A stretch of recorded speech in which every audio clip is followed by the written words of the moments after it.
Hey, this is Trav here. Just a reminder that there is a Patreon account for this podcast, and it really helps keep this podcast going and paid for every month. And I would just like to thank the supporters so far, and that's Bill, Grant, Lisa, Mog, Dan, and Paula. Thank you so much, and here's the podcast.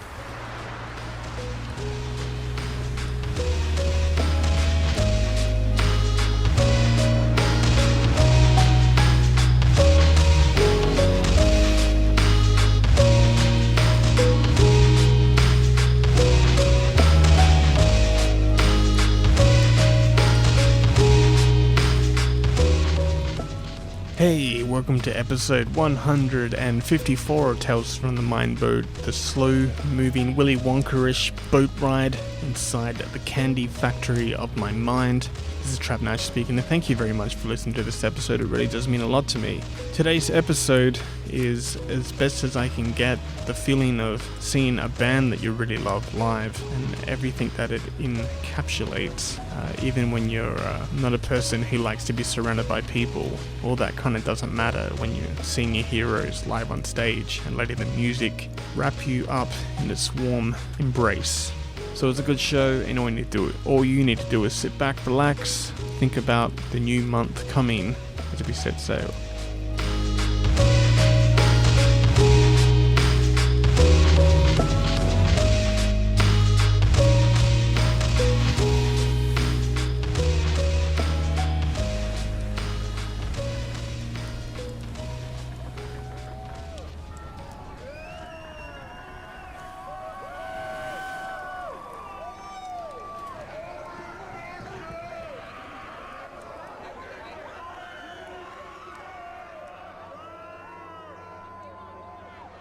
Where there once was dark, empty spaces, comes one loud, tremendous chord from an electric guitar. It soon sends a sonic ripple that begins its journey across the room, growing louder and more volatile as it widens its rings well above our heads. More chords follow in succession, and soon the primal bashing of drums and a booming bass that sounds like it was played by titans on snowy mountaintops. Euphoria engulfs the room and everybody in it, for it seems that the planets and stars have all aligned with one another, and the lead singer saunters to the microphone and sends the words sailing across the sea of sound that cuts through time and space. All things become perfect, vibrant, and where there was doubt, it's now replaced with certainty and purpose. This is what we've all been waiting for. This is what we wanted to hear. And now it has come. Nothing will be the same again, or come close ever again. The sound is so intoxicating, you don't even realize that you're right in the middle of a sweaty cluster of excited bodies, waving their arms frantically, singing along and screaming out yelps and screeches that seem to be out of their control, and come out of the mouths of people who are not normally so loud and prone to such spontaneous expression of joy. Quickly the group moves as one, like we're all locked in a hive mind mindset, being pushed back and forth and from side to side, sometimes needing the support of those around you to keep you from falling into the dark, mysterious void underneath. We can only imagine is full of paper cups and random bus tickets. Your back is pushed in, and the woman next to you thrashes her steel wool hair in violent, quick motions that scrape at your cheek, but you just allow all this to happen. Because everything around you is unimportant. All that matters is that this band is here, right in front of you, and are playing that music that you've been playing over and over again, and it's even better than you have ever imagined. Random bodies pass over your head, and you raise your hands up to roll them along like a production line, until security guards grab them off your hands and pull them over the rails, and turn their blank faces into frowns of disapproval, and give dirty glances. Some more seasoned crowd surfers can control the goodwill of the crowd and be sent back away from the clutches of the groping hands that will spoil this moment of triumph for them. But eventually they will be pulled in like someone rescued from an air crash somewhere in the middle of the vast ocean. There is no other way out. You are completely fenced in and no exit, unless you get lifted up in the crowd and surf your way over the railing and herded down a narrow path into the back of the crowd again, Some people seem to be quite efficient at getting up over our heads, being pulled over, and then diving back in again as soon as they make their way through the crowd. Any other time I would hate this. I hate being so close to strangers, being so compacted in, having no quick escape or a chance to make a quick exit. But that's okay, because the band is on stage now, and suddenly it's no longer just myself and the endless thoughts in my head. I'm part of something now, something shared of all these other sweaty strangers. A sweet moment of relief and release, even if it's only for as long as this set will hold us.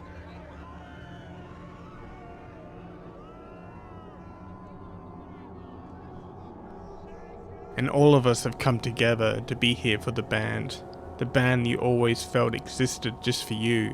This group of musicians that have come together to play their music for a room full of people who seem just as fanatical as you are. This same album you've been obsessively playing over and over again for the past month is the same album that they've ritually been playing as well.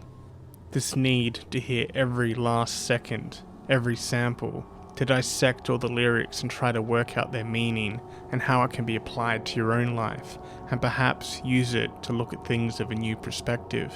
To study that album cover like it's the Rosetta Stone, and how it might apply to the tracks that you've already learned, their specific order, and how all of this fits together.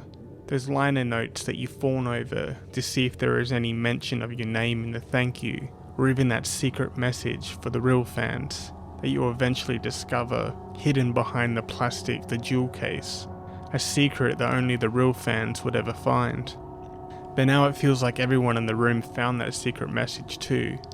The secret message of few random words mysteriously posing as a sentence that may be deeper than it would first appear. The classic 90s piece of whatever and who cares irony, but maybe on the next 50 or so listens, it will all come together like a pre-planned jigsaw that will reveal a secret image that will change all of our lives completely. This music is a call to arms, something that can bring all manner of strangers together and unite as one.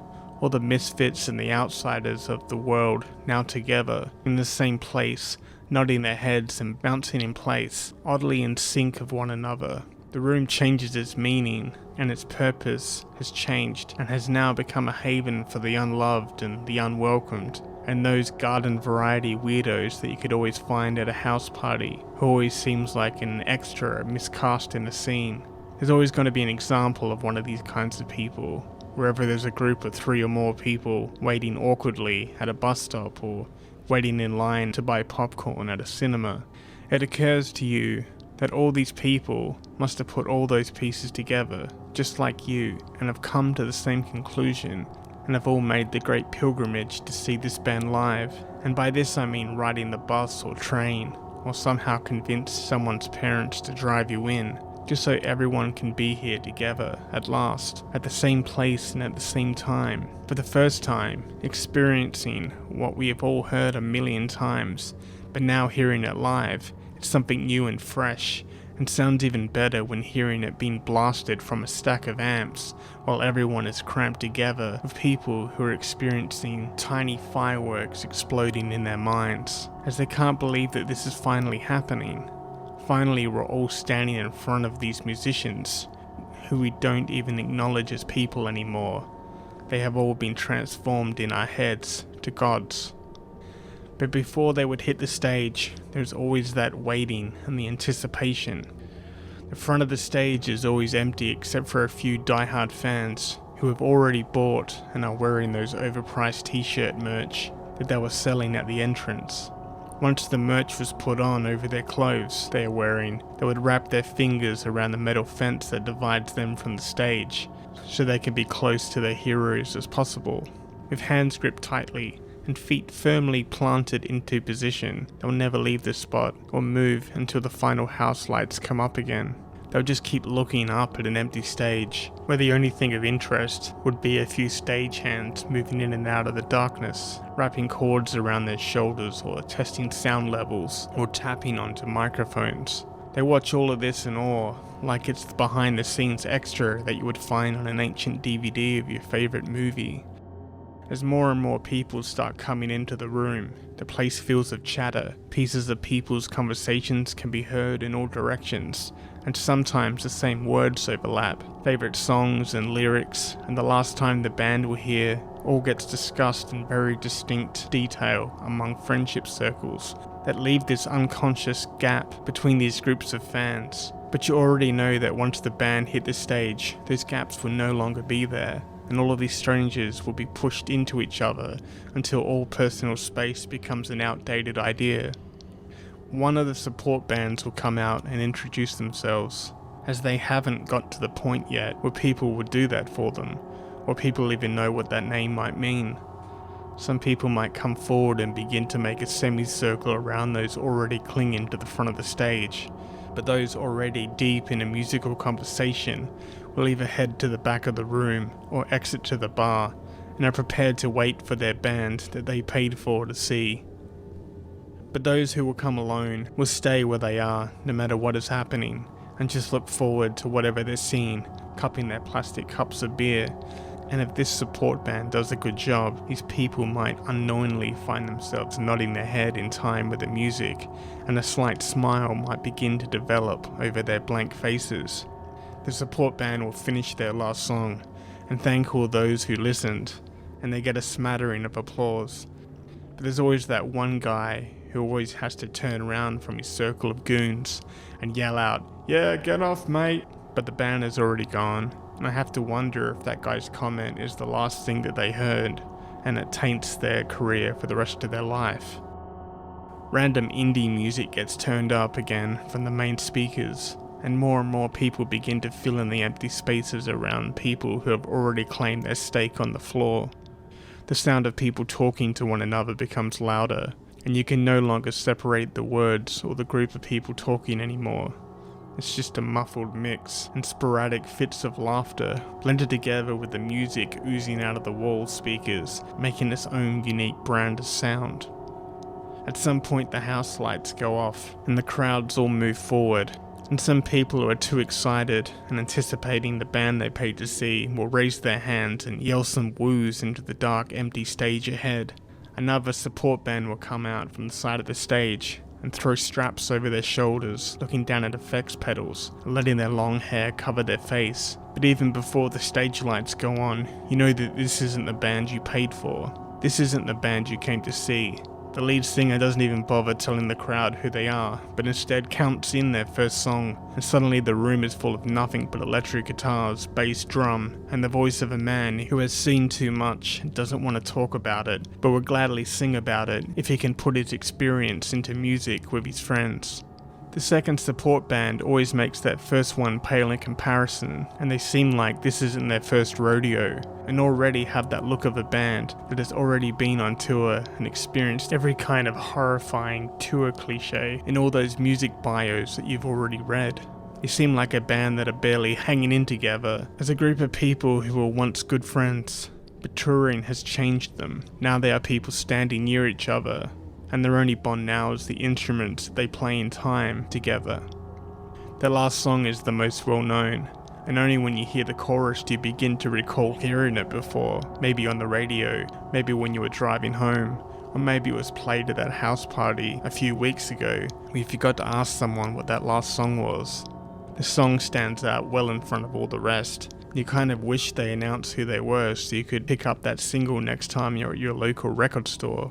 The drummer is the first to leave and raises his left arm and pretends to wave goodbye like he cares. The band all laugh like this is some kind of seriously funny in-joke, and then they disappear off the stage, never to be seen again, like they have somewhere better to be.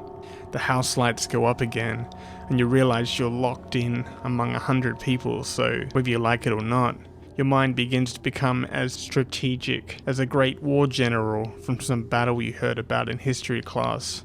You can see the small gaps in the crowd and slowly snake in and out of the gaps, trying to get closer and closer to the front of the stage.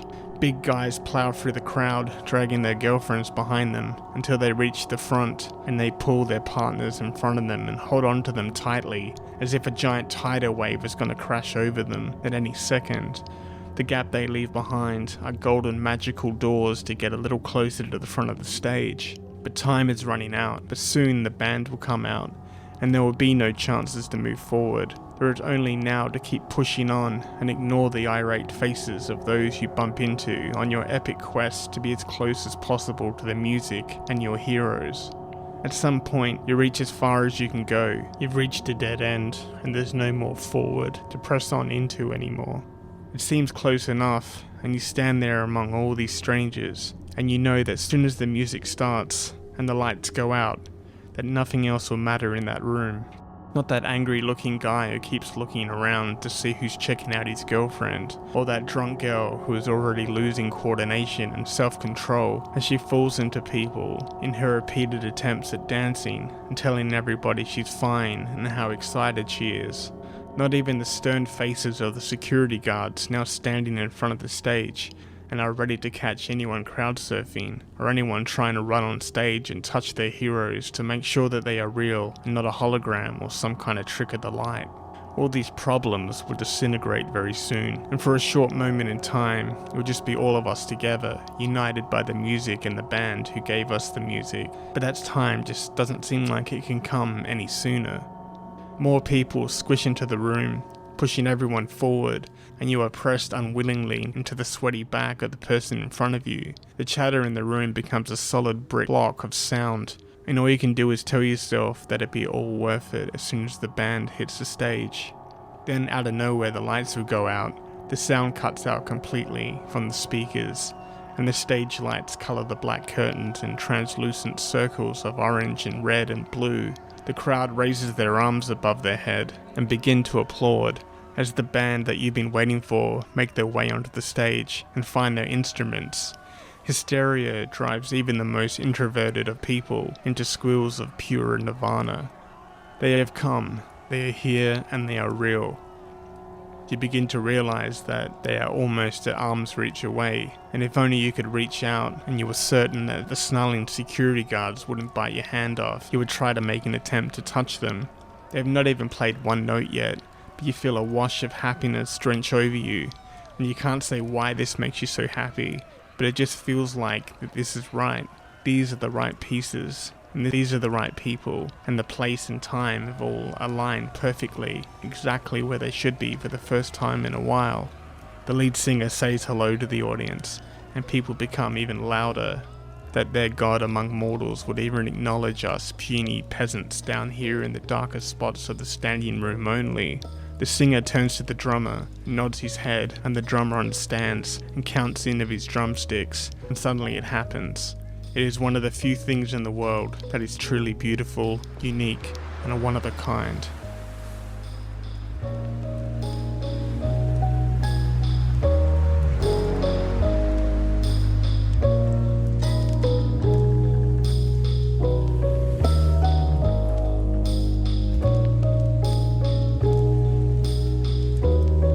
So that's it. It's another story for another week, another piece of writing that I wrote, and I hope you enjoyed it. And if you did, then why not like and subscribe on the very device you're using right now. You can leave a 5-star review on iTunes, you can tell a friend, you can retweet on Twitter, or you can send a link on Facebook, or put it in your Instagram story or Facebook story. Do a little thing for me that would really go a long way. That's all I ask. But thank you for listening to this episode. You can follow this podcast on Twitter and Facebook, like I mentioned, just by searching for Tales from the Mind Boat. Liking these pages and Twitter accounts really shows me that you're behind what I do, and you'll be gladly welcomed aboard. The music for this podcast is composed by Tim Witt. You can listen to his music right now just by going to Bandcamp and searching for Tim Witt Sounds, and you can also listen to his music on SoundCloud. You can follow me on Instagram at Trav Nash Draws Things, and you can follow me on Twitter at Nashtopia. I guess that's it for another week. Update is I went to the dentist and had teeth removed, so I'm sorry if my speech is more annoying than usual. I'm going to try and edit it as best I can, but hopefully after my dentist visits my teeth will be restored to some sort of normalness. And all I can say is don't avoid going to the dentist like I have, because it was being too long, and I'm paying the price for it now, like literally paying the price. Another update is I randomly had an appointment to see a neurological department at this hospital that's quite close to us. And they think they know what's going on, which is good because every time we see someone, they either just pass us on to another department or have no idea what the hell's going on. But what they think is happening is I have some condition called psychogenic non-epileptic seizures. So it's good to know that it's not psychosomatic like I thought it was. I mean, I have a pretty vivid imagination and I was worried that perhaps I've been working myself up to the point that I am blacking out and having seizure-like symptoms and my heart stopping and dying for a short period of time. So this is good. He's going to do some more research and talk to some other doctors and colleagues, and we've got a follow-up appointment. And if it is what he thinks it is, then there is treatment available that will take a year or so to see a very specialist psychologist and perhaps change of medication. Hopefully things will go in the right direction for a change, which is good news. Looks like this might be the year of positive things, so that's good news. But anyway, I just want to say thank you very much for listening, especially if you've made it this far. I really do appreciate it. I hope you're doing well. Until next week, stay safe. And as always, peace.